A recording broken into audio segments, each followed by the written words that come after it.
সকালবেলা আমরা প্রথম আলোতে একটা নিউজ দেখলাম।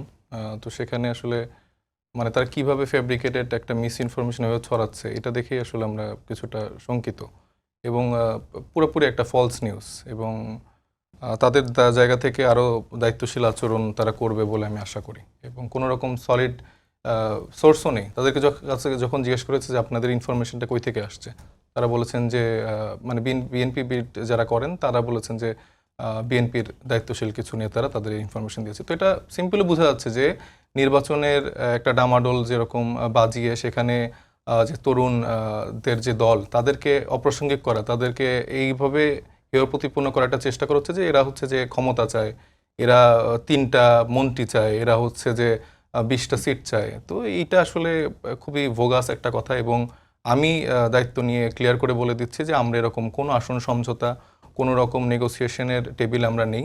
আমরা যেটা করছি যে আমরা এককভাবে আমাদের রাজনীতিটা করার চেষ্টা করছি। আমরা চেষ্টা করছি ৩০০ আসনে আমাদের প্রার্থী সিলেক্ট করার, সেই অনুযায়ী আমাদের কাজও চলমান।